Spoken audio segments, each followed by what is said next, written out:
안녕하세요. 바리파이어입니다. 이번 영상에서는 제가 안전한 투자를 하기 위해 유연한 사고를 추천하는 이유와 몇 가지 방법을 소개하려고 합니다. 최근 시장의 변동성이 높아지고 있습니다.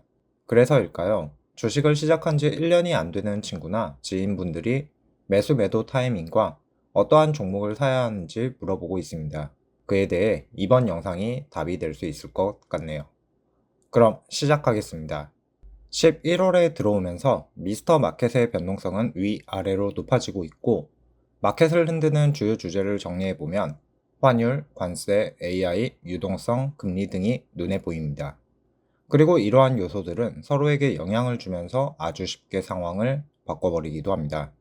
어제는 시장을 상승시켰던 이유가 오늘은 하락시키는 이유가 되는 것입니다.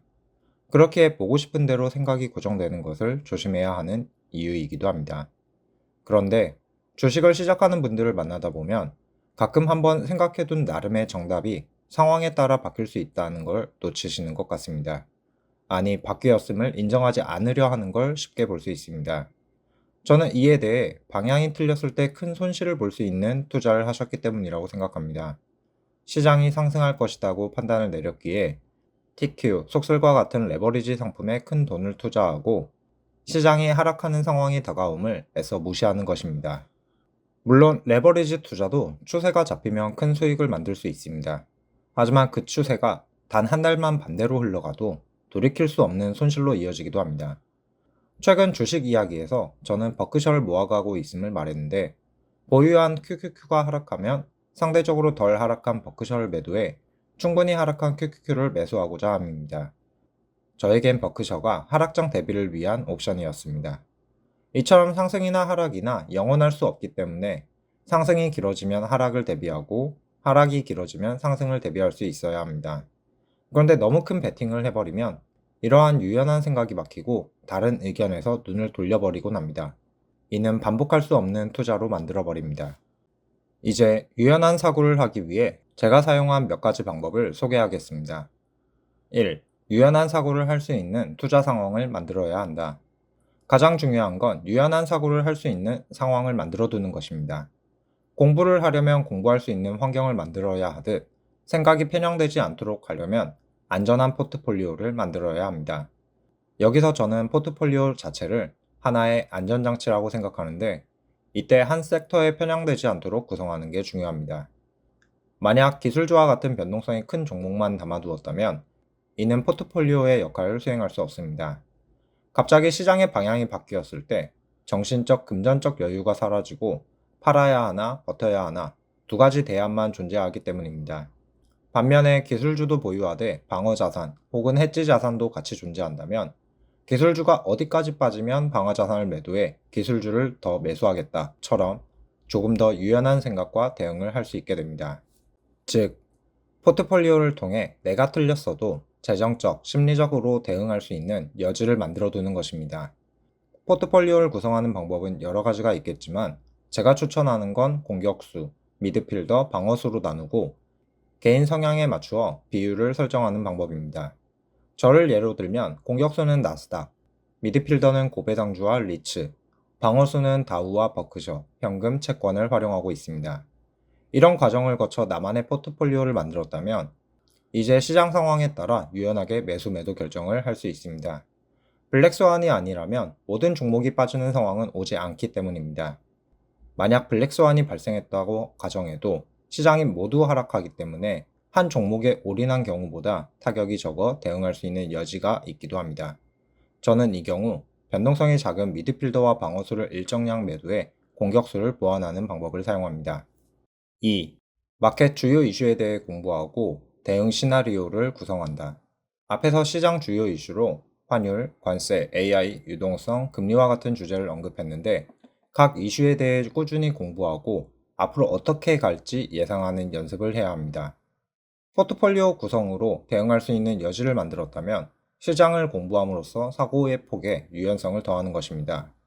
각 요소가 위로 가거나 아래로 갈 때 어떤 자산이 이득이고 손해를 보는지 미리 알고 있다면 보유 종목이 하락하더라도 종목 자체의 이슈로 빠지는 것인지 아니면 시장의 이슈로 빠지는 것인지 파악할 수 있기 때문에 감정적인 추격 매수나 공포 매도에서 자유로워질 수 있기 때문입니다. 그렇기에 이건 장기 투자를 위한 필수적인 공부라고 생각합니다. 그리고 예측의 정확성보다 중요한 건 각각의 상황에 어떻게 대응할지 생각해 두는 것입니다. 예측은 내가 공부하고 준비할 방향을 결정하는 데 도움을 주지만 항상 예측이 맞아야만 수익을 볼 수 있다면 저의 기준에서 좋은 포트폴리오가 아니기 때문입니다. 예측이 틀리더라도 상승할 수 있는 포트폴리오가 좋습니다. 그렇기에 언젠가 베팅을 위해서 예측의 정확성을 높이는 연습을 하되 시장의 움직임을 보면서 어떻게 대응할 것인지 미리 구체화시켜야 하는 것입니다.